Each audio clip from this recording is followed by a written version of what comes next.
Jeunesse au carrefour de la vie. Jeunesse au carrefour de la vie, une émission qui aborde les questions liées aux jeunes, les perspectives et les défis auxquels ils font face. On peut être intelligent, mais notre intelligence ne suffit pas. Et on doit aussi ajouter la spiritualité, donc être aussi spirituel. Donc on essaie un peu de mélanger la spiritualité et les études, parce que lorsque un élément manque, on risque de faillir. Un des principaux défis, c'est le choix d'amis, de ses amis. Et je parlerai aussi du choix de distraction. Quel genre de distraction les gens avec qui nous sommes préfèrent. Jeunesse au carrefour de la vie, une émission du Centre chrétien de préparation à la vie, une branche de l'organisation Union pour l'humanité et le développement des villages, UHDV, animé par le frère Jean Bosco Inyamweni. Pour tout contact, 085 11 75 006 085 11 75 006.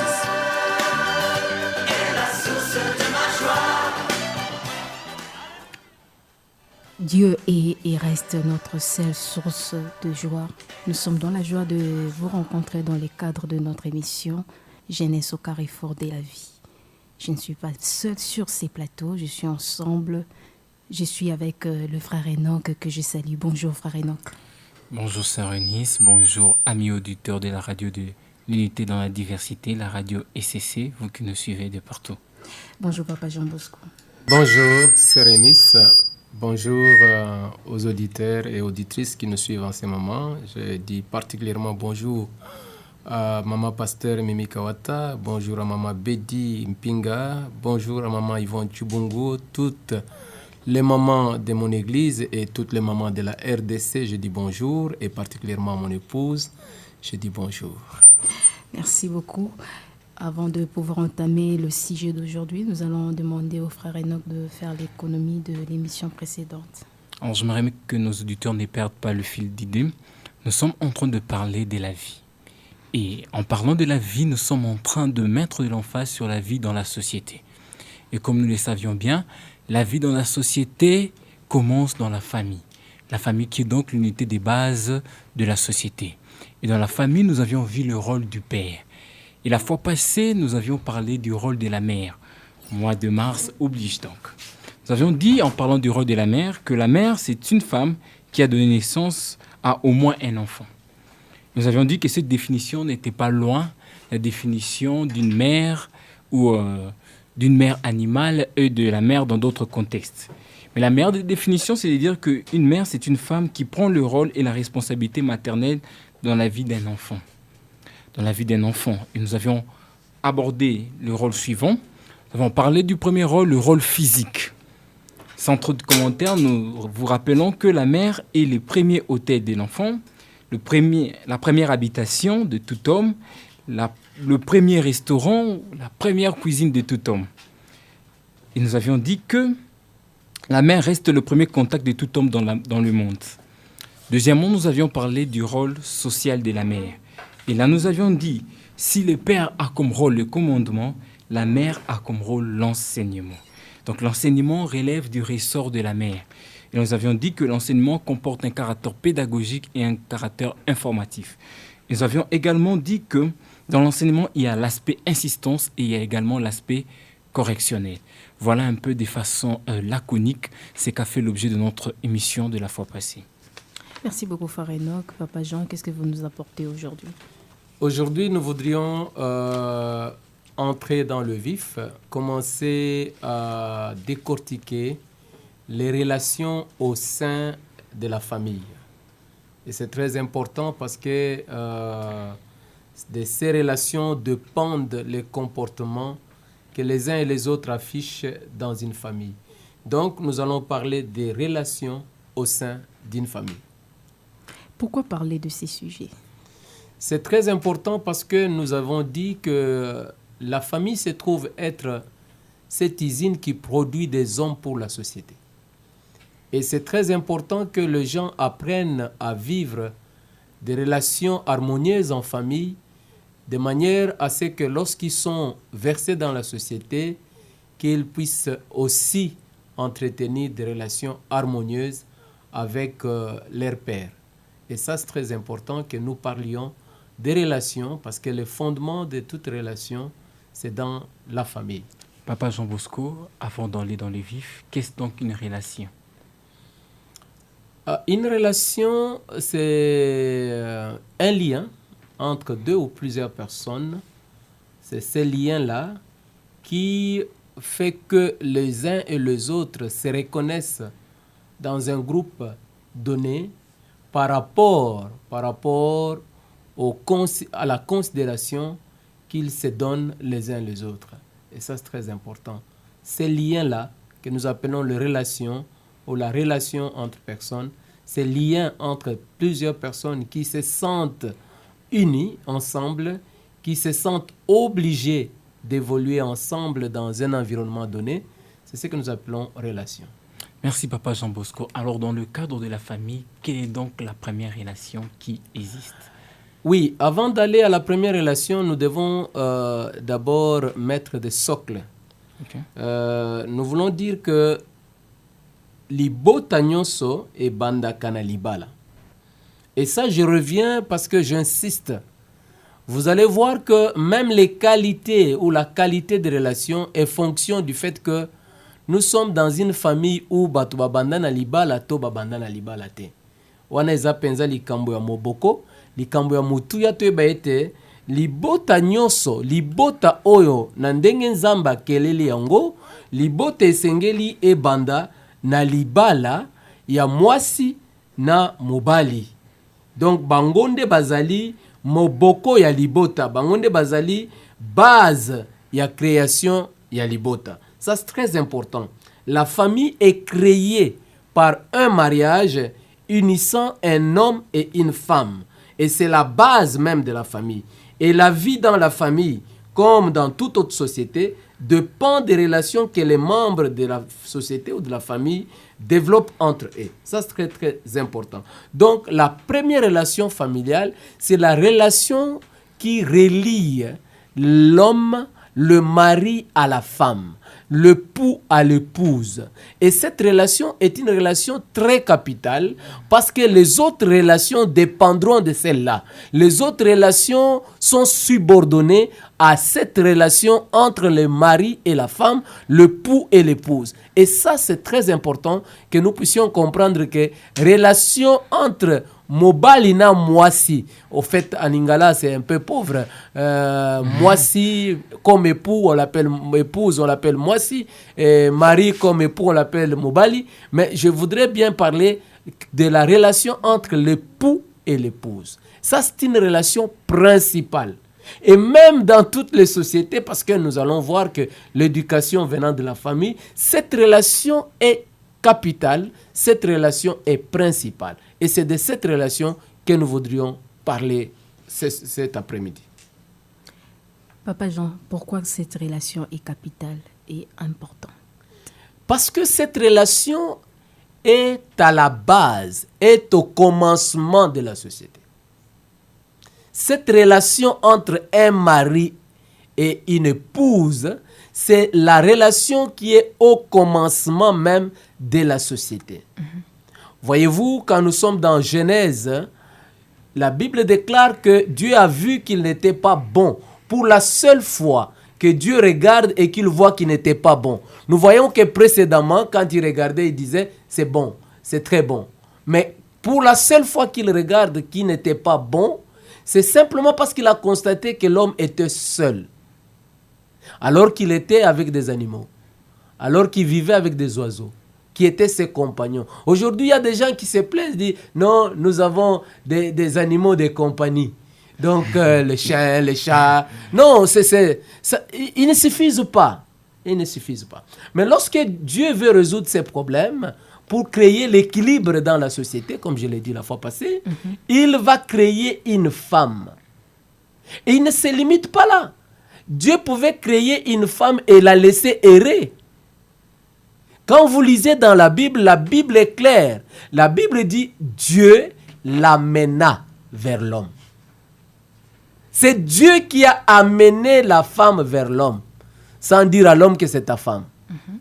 Sans dire à l'homme pourquoi il l'a amenée. Et lorsque l'homme voit la femme, il récite le tout premier poème d'amour. Voici cette fois-ci, celle qui est os de mes os, chair de ma chair, on l'appellera femme parce qu'elle a été prise de l'homme. Vous comprenez? Donc cette relation-là, et quand nous suivons dans la suite, la Bible dit Dieu les bénit et leur demanda d'être féconds, multipliés, tout ce que vous voulez. N'est-ce pas? Alors, cette relation-là, c'est cette relation qui est à la base de toute société. Et c'est très important que cette relation soit prise au sérieux par les gens qui entrent dans la relation. Quand cette relation n'est pas prise au sérieux, la société risque de ne pas aussi être prise au sérieux. Merci beaucoup, Papa Jean Bosco. Nous voyons très bien que cette relation tire son origine de Dieu lui-même et la Bible est l'outil qui nous montre comment cette relation a commencé. Alors, c'est basant toujours de la Bible. Comment peut-on vivre cette relation? Voilà.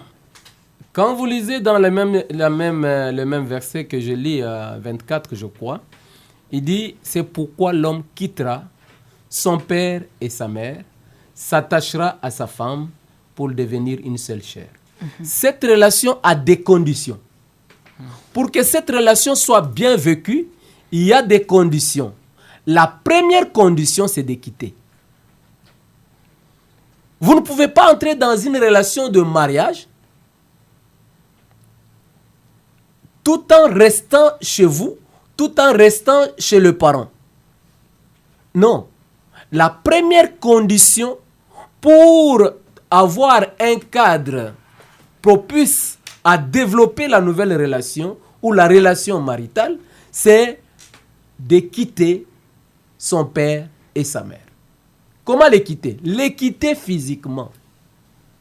Mais Papa Jean, nous avons notre concession. Pardon? Nous avons notre concession en famille. Votre concession. Il y a beaucoup d'appartements. En matière foncière, en matière de concession, il y a un propriétaire. Même si vous êtes des héritiers, la Bible vous demande de quitter pour avoir votre espace à vous. Vous savez les avantages de quitter physiquement, c'est que lorsque vous avez quitté physiquement, vous avez même un espace pour vous exprimer librement votre amour. Imaginez-vous, vous êtes dans une concession, comme vous le dites là, avec les parents, tout ça, et puis vous sentez qu'il faudrait que votre mari vous porte, et les parents sont là. Dès que vous vous approchez, portez-moi, et qu'est-ce qu'il va dire? Non, mais tu ne vois pas les parents. Vous comprenez ça? Donc, ça vous étouffe même dans votre expression d'amour. Donc, c'est important que l'on quitte physiquement, mais que l'on quitte aussi sur le plan financier. Je ne peux pas me marier comptant sur le bien de mes parents, comptant sur le moyen de mes parents. Aujourd'hui, il y a des gens qui ont des épouses à la maison, mais qui en réalité, sur le plan financier, ne sont que des épouses de leur père. Parce que pour que cette épouse mange, il faut que papa donne. Pour que votre épouse mange, il faudrait que boive, il faudrait que papa donne, il faudrait que l'oncle donne. Et finalement, ça devient la femme des autres sur le plan financier. Mais sur le plan physique, c'est votre femme. Mais sur le plan financier, c'est la femme des autres. Conséquence, les autres ont un mot à dire dans les décisions que vous prenez. Parce que c'est eux qui pourvoient à votre vie quotidienne. Donc c'est très important. Le mariage n'est pas une affaire des enfants. C'est une affaire des adultes, c'est une affaire des responsables. Et c'est comme ça que nous avons dit que le mariage, c'est une multiplication de responsabilités. Donc si vous n'êtes pas responsable, ne vous mariez pas, parce que vous allez compliquer la relation par la suite. Vous avez beau expliquer à votre femme que vous n'avez pas d'argent, mais la femme ne va pas expliquer à sa fin que mon mari n'a pas l'argent. Papa Jean, qui quitte? Seulement l'homme qui doit quitter parce qu'il est écrit l'homme quittera, ou la femme aussi doit quitter? L'homme quittera son père et sa mère, s'attachera à sa femme. c'est l'homme qui quitte, mais aussi la femme doit quitter. Parce qu'ils doivent avoir un lieu à eux. Parce que vous savez, le mariage est le commencement d'une famille. Et généralement, parfois ça m'écoeure de voir un homme et une femme mariés, et la femme ou l'homme qui dit à son conjoint ou à sa conjointe, est-ce que toi tu es de ma famille? Non, il ne faut pas. Celui-là, c'est mon père, c'est ma famille. Il ne faut pas t'amuser avec mon père parce qu'il est de ma famille. Toi, tu n'es pas de ma famille. Mais la famille, selon la définition, c'est quoi la famille? C'est l'ensemble du père, mère et enfant. Vous êtes mariés, vous avez des enfants. Qui est père dans votre famille? Mais c'est vous qui êtes le mari. Mais qui est mère? C'est votre épouse qui est la femme. Et les enfants sont là. Donc, votre épouse et vous constituez votre famille. Et ça, c'est très important. Mais généralement, les gens n'intègrent pas cette notion. Les gens n'intériorisent pas cette notion. Les gens se réfèrent ou les gens s'identifient par rapport à leur famille d'origine au lieu de s'identifier par rapport à leur famille d'arrivée qui est la propre famille qu'eux-mêmes ont créée. Et ça, c'est vraiment très difficile. Et c'est ça qui complique parfois la relation. Parce que quand chacun de nous qui sommes dans le mariage, quand chacun reste chez soi, sur le plan moral, même si sur le plan physique on a quitté, mais si sur le plan moral, sur le plan des habitudes, on est resté chez soi, je vous assure que ça complique la relation dans le mariage. Et ça, c'est très important. Le fait de quitter est très important pour les personnes qui sont mariées. C'est très important. Vous avez aujourd'hui dans cette ville des hommes tellement qu'il a aimé la cuisine de sa mère. Quand il quitte le boulot, il est chez sa mère. Et quand il rentre à la maison, il dit à sa femme, j'ai mangé le fumbo chez maman. En tout cas, tu peux garder dans ton congélateur ce que tu as préparé. Vous ne savez pas combien de taches d'huile chaude elle a reçues sur sa peau à force pour vous faire ces repas-là. Et aujourd'hui, vous avez mangé chez la maman. Demain, vous avez mangé chez votre maman. Le lendemain, vous avez mangé. Finalement, elle va vous poser la question, pourquoi vous n'aviez pas épousé votre maman? Jean Bosco, ça ne se limite pas à quitter, mais il y a un autre verbe qui arrive, s'attacher. Mais le fait de quitter est très important parce que quitter conditionne le reste. Ok. Excusez-moi. Quitter conditionne le reste. Vous ne pouvez pas vous attacher si vous n'avez pas quitté. Vous ne pouvez pas attacher ces deux chaises si chacune d'elles veut rester là où elle est. Donc, le premier pas, c'est de quitter. Quitter même ses habitudes. Je vous ai dit ici que le mariage change l'état civil de quelqu'un. Mais un marié n'a pas les habitudes, ne peut pas garder les habitudes de célibataire. Vous étiez célibataire, vous allez au boulot, vous rentrez à la maison, vous achetez votre sardine et votre chikouan, vous mangez et vous dormez. Mais vous êtes marié, vous commencez à venir avec la sardine et la chikouan à la maison. Donc, il y a quitter même certaines habitudes. Quitter même certaines habitudes. Vous rentriez tard à la maison parce qu'il n'y avait personne à la maison. Mais quand vous êtes marié, vous devez savoir que vous devez rentrer à temps parce qu'il y a quelqu'un qui a soif de vous voir ou de vous revoir. Voilà, ça c'est très important. Alors, quand vous avez quitté, vous devez savoir pourquoi vous avez quitté. Beaucoup de gens ont quitté père et mère sans savoir pourquoi ils ont quitté père et mère.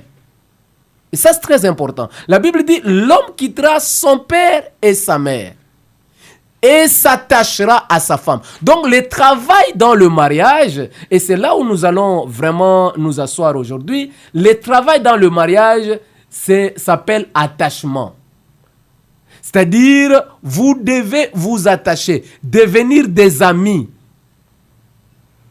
Vous aimez, vous exprimez votre amour. L'attachement passe par l'amour. L'attachement passe par l'amitié. Et c'est le travail de tous les jours. Que vous ayez 2 jours de mariage, que vous ayez 100 ans de mariage, le travail dans le mariage, c'est l'attachement. Demeurer des amis. Et ça, c'est ça le travail de tous les jours. On ne l'arrête jamais. J'ai toujours dit, le mariage est comme cette maison qu'on est en train de construire. C'est une maison en étage, mais on ne la termine jamais. Si vous êtes au 10e niveau, vous pensez au 11e niveau. Si vous arrivez au 11e, vous l'avez terminé, vous pensez plutôt au 12e niveau, ainsi de suite. Donc c'est ça le mariage. C'est une maison en construction. Il y a toujours des choses à faire. Lorsque vous avez cessé de faire des choses dans votre mariage, vous avez cessé de les construire, vous avez commencé de les détruire. Lorsqu'un homme a cessé de construire son mariage, lorsqu'une femme a cessé d'agir pour le bien de l'autre, alors elle a commencé de détruire son mariage. Papa Jean, nous constatons qu'il y a, comment dirais-je, une pratique qui s'installe aussi ici au Congo. Dès qu'il y a présentation entre les deux familles, la fille va s'installer déjà chez les messieurs. À quand intervient le fait de quitter? Merci beaucoup. Ça, c'est une très bonne question. Il y a un enseignement que je donne aux jeunes. Mon oui est un choix difficile. Au fait, quand est-ce que le mariage intervient? La présentation n'est pas un mariage. Imaginez-vous, je vous rencontre en cours de route avec un jeune homme et vous me dites, Papa Jean, celui-là me demande la main. C'est une présentation, non? Est-ce que c'est déjà le mariage? Non. La présentation n'est pas un mariage. La présentation est une information officielle qui inaugure de manière officielle les fiançailles. Parce qu'à ce moment-là, les deux familles ont l'information que ces deux jeunes gens ont un projet d'ensemble. Bazali na projet ya bango mibale, bazali na projet ya libala. Wanande toye o na ningala babengi yango kanga lopango. Baye koye bisa libota ya mwana mwasi ke biso tosi toponi mwana mwasi oyo. Mwana na biso ya mobali aponi mwana mwasi oyo. On donne une petite enveloppe, il y a une petite cérémonie coutumière, mais qui n'est pas la dot. Le mariage est scellé par la dot. C'est la dot qui scelle le mariage. Ce n'est pas la présentation. Aujourd'hui, malheureusement, cette pratique devient courante. Lorsqu'il y a présentation, d'abord, parmi les choses qui encouragent ces choses-là, c'est que lorsque le jeune homme vient se présenter, on lui laisse toute la charge de la fille. Il remplace les parents de la fille. Et cette charge fait que la dot est déjà consommée par les cadeaux qu'il donne à la fille. C'est lui qui paye les minervales de la fille. C'est lui qui fait tout. Et il consomme déjà la dot dans les services qu'il est en train de rendre. Les différents services qu'on lui impose font que le monsieur n'a plus le moyen de constituer la dot qu'on lui a demandé. Et finalement, ça va prendre du temps. Vous savez, même la Bible le dit, n'est-ce pas? La Bible dit que une promesse qui tarde chagrine les cœurs. Quand vous avez promis le mariage à une jeune fille, elle le rêve dans 2 jours. Elle a hâte de se voir chez elle, de se voir mariée, de se voir en robe blanche. Ça, c'est son rêve de tous les jours. Et elle veut que ça arrive tout de suite.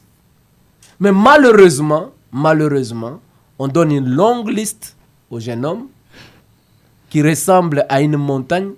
Heureusement que l'Éternel aplanit ces montagnes.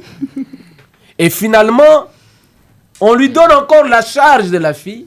La lotion, c'est lui. L'habillement, c'est lui. Le minerval, c'est lui. Tout, c'est lui. Et on est de plus en plus en train d'écarter ou d'éloigner, n'est-ce pas, de prolonger la durée des fiançailles, alors que les fiançailles ne sont pas bonnes pour être longues. Merci beaucoup, Papa Jean Bosco. Nous demandons au frère Patrick Bofando de nous balancer un morceau. Il est temps pour nous de souffler un peu avant de creuser l'attachement. Sipela moninga zui, sipela moninga bali. Libala kado ya nzambe, mama bumba yango. Libala kado ya nzambe, papa batela yango. Ekanga milikolo, ekanga mipenase. Oye pambwa milikolo, epambwa mipenase. Marie aime ta femme, femme sois soumise à ton mari. Zambea pambola bino Zambea pambola bino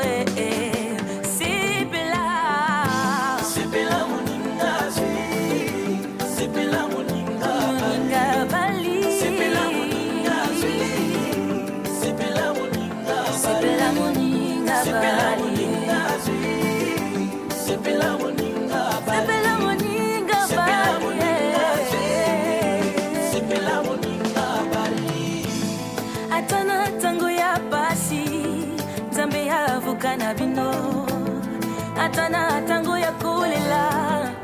Nzambe avoka na bino atana tango ya mituna Nzambe avoka na bino Nzambe apambola bino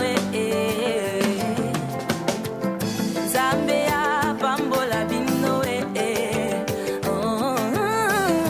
Sepela moninga sepela moninga le panier circule encore sepela ya yuikuya sepela moninga bali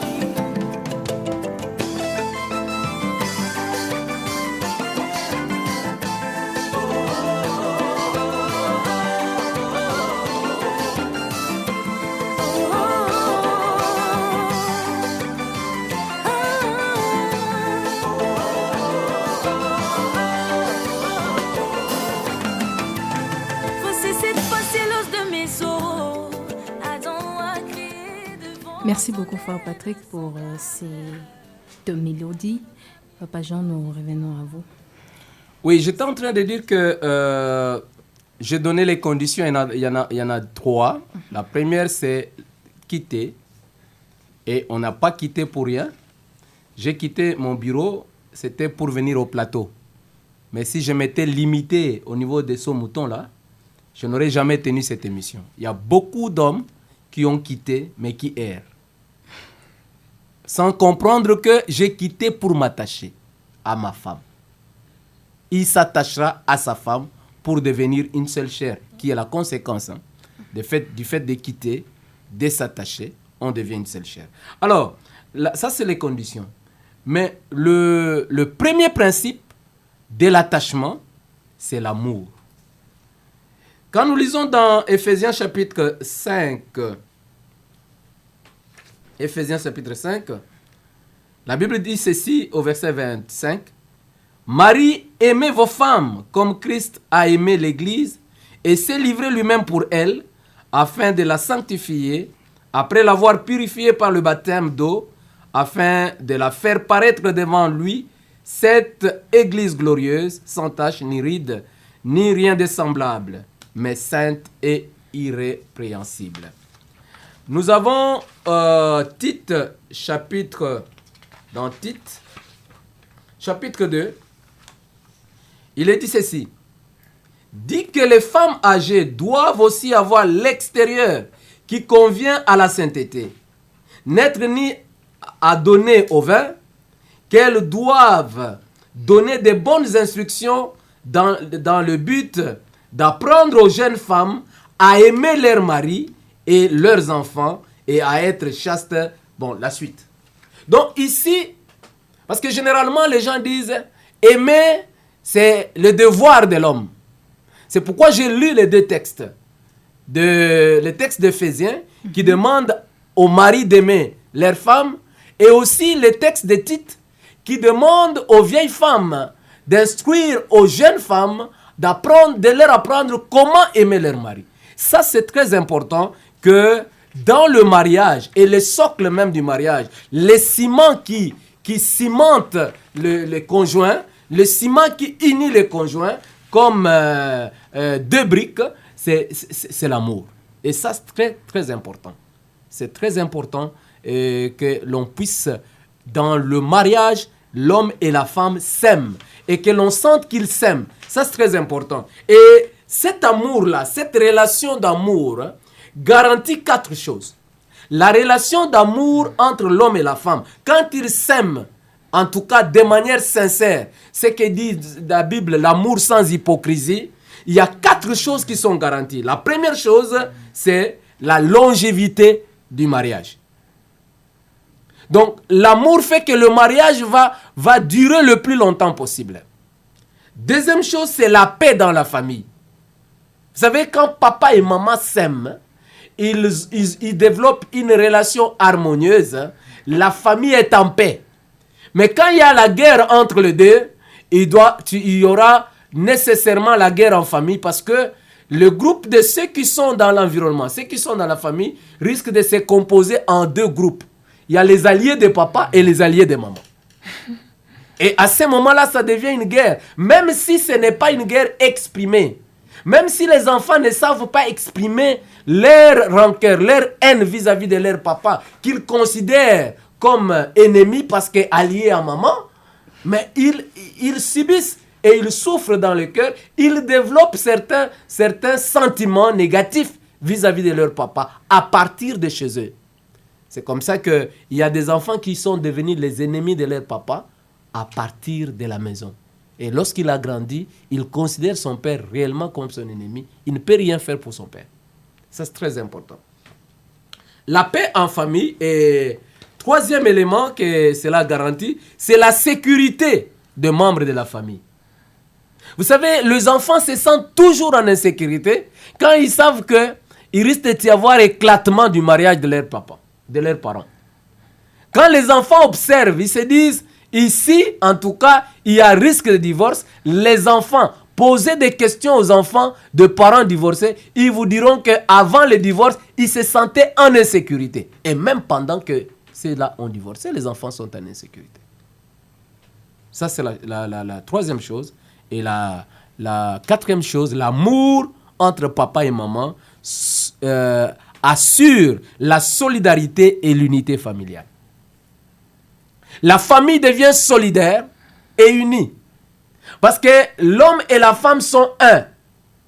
Les problèmes de l'un sont les problèmes de l'autre. Les moyens de l'un sont les moyens de l'autre.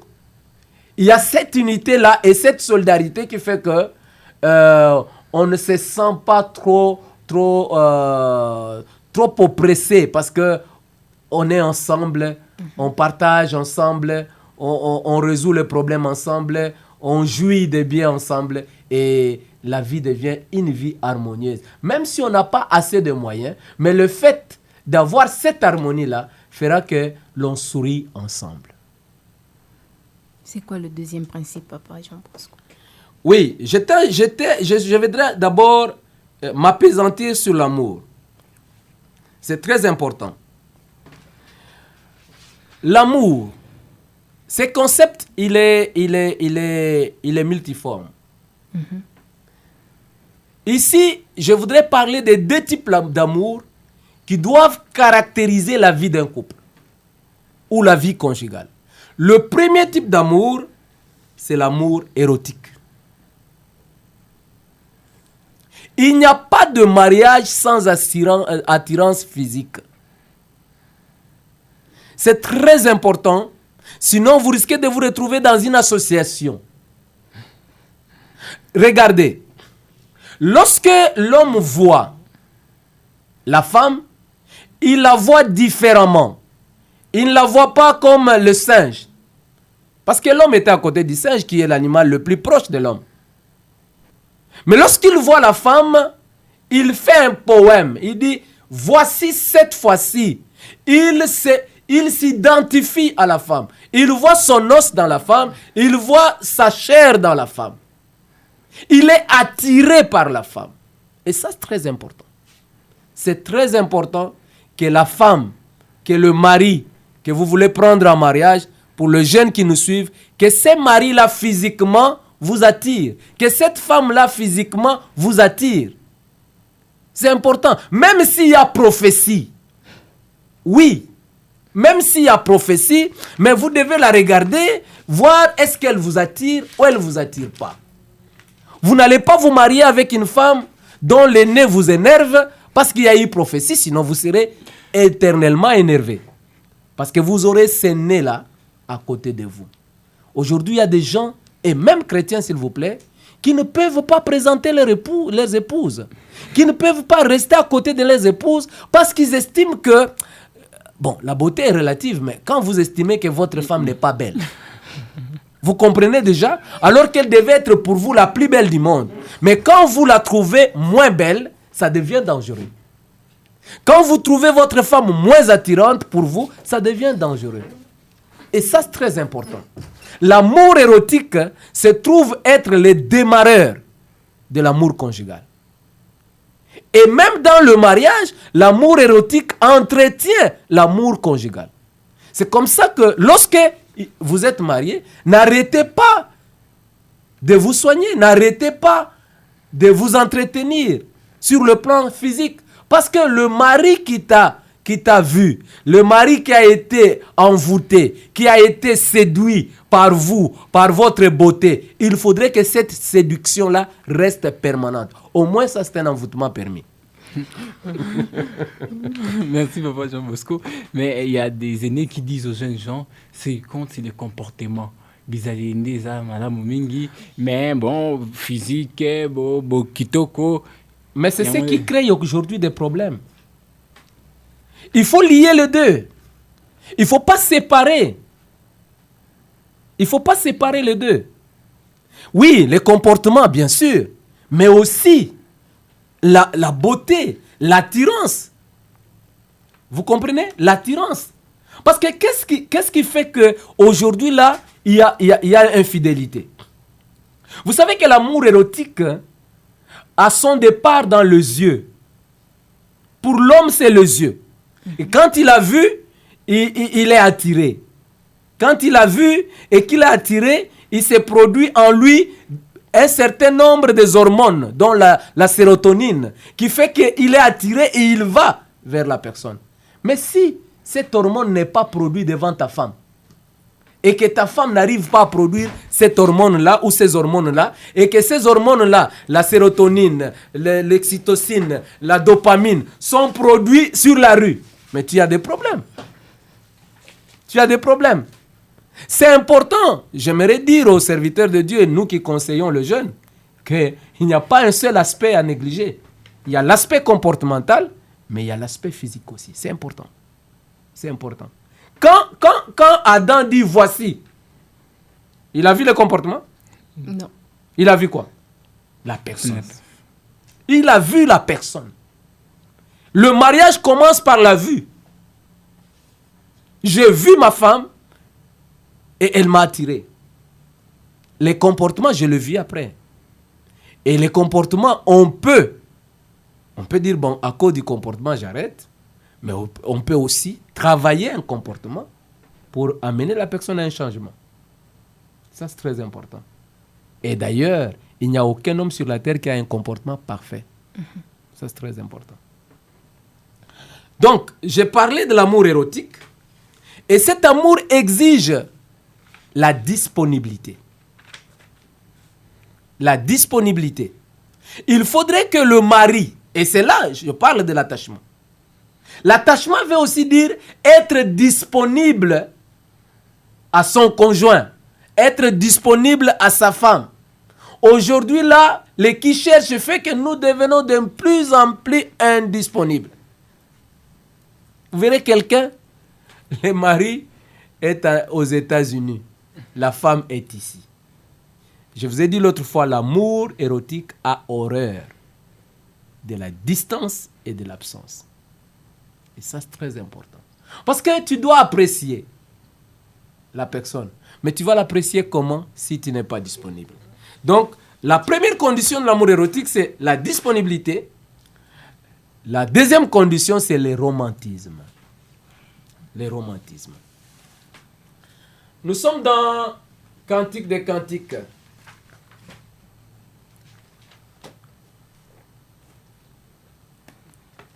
Cantique des Cantiques, quand vous lisez le chapitre 3, le chapitre 3 vous donne vraiment une idée sur ce que c'est le romantisme.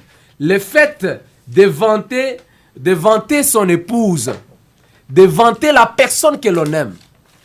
Et quand vous lisez ce Cantique des Cantiques, le chapitre 3 d'ailleurs, tous les Cantiques des Cantiques, tous les chapitres, vous verrez qu'on est en train d'exalter la beauté. On est en train de contempler la beauté. On est en train de complimenter la personne. Écoute ce que dit Cantique des Cantiques 3. Non, 4. Que tu es belle, mon ami, que tu es belle. Tes yeux sont comme des colombes derrière ton voile.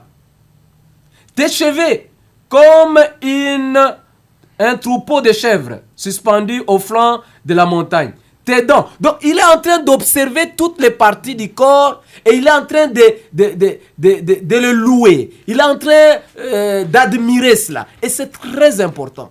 C'est très important. Malheureusement, parfois, il arrive que des personnes sont mariées mais ne s'admirent plus. On n'arrive plus à dire à sa femme, tu es belle. On n'arrive plus à dire à sa femme, ah, tu as porté un bel habit. Non. Donc, ça devient tout un problème. Donc, ça doit se faire à tout moment. C'est apprendre à arroser l'amour et à le maintenir. Pourquoi? Parce que lorsque vous faites des compliments, la femme va encore faire davantage pour se présenter, paraître encore beaucoup plus belle. Vous voyez dans Tite, d'avoir l'extérieur.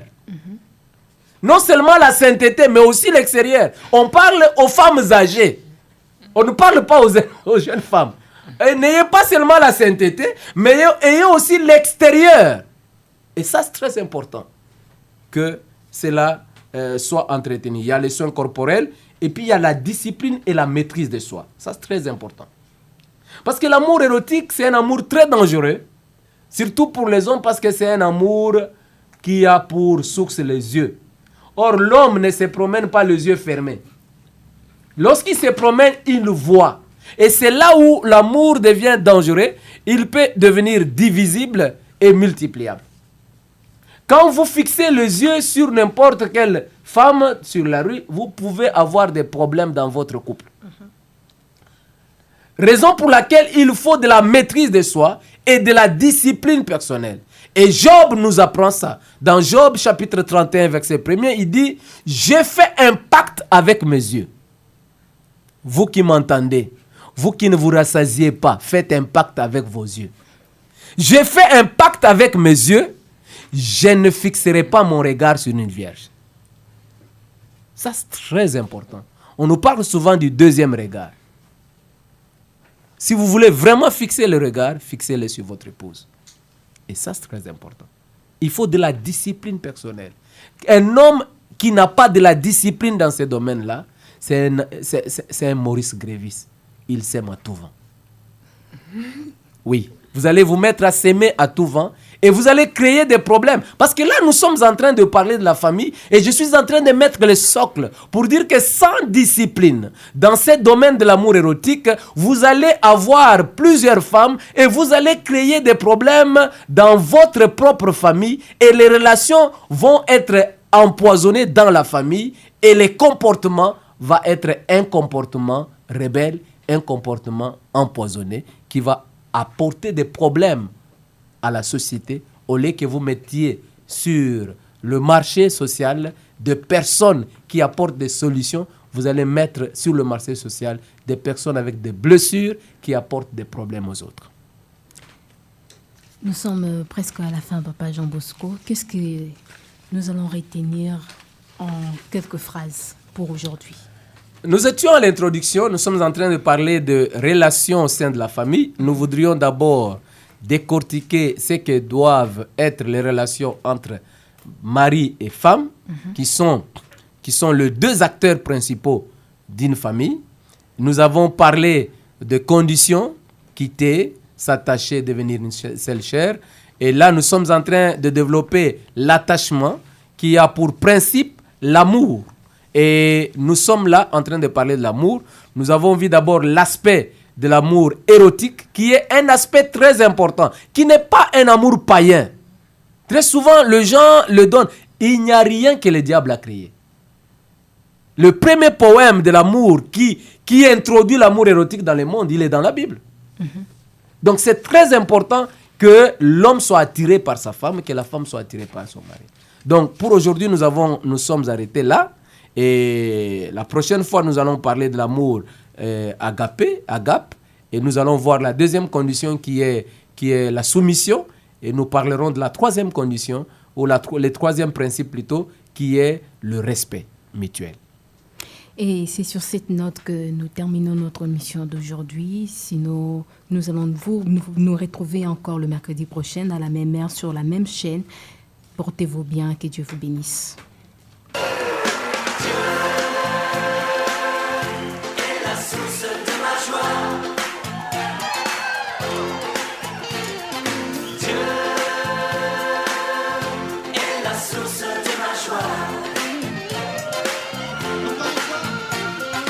Dieu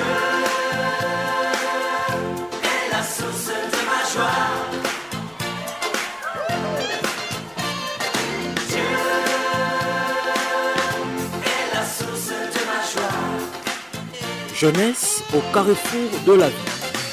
Jeunesse au carrefour de la vie, une émission qui aborde les questions liées aux jeunes, les perspectives et les défis auxquels ils font face. On peut être intelligent, mais notre intelligence ne suffit pas. Et on doit aussi ajouter la spiritualité, donc être aussi spirituel. Donc on essaie un peu de mélanger la spiritualité et les études. Parce que lorsque un élément manque, on risque de faillir. Un des principaux défis, c'est le choix d'amis, de ses amis. Et je parlerai aussi du choix des distractions. Quel genre de distractions les gens avec qui nous sommes préfèrent. Jeunesse au carrefour de la vie, une émission du Centre chrétien de préparation à la vie, une branche de l'organisation Union pour l'humanité et le développement des villages, UHDV, animé par le frère Jean Bosco Inyamweni. Pour tout contact, 085 11 75 006 085 11 75 006.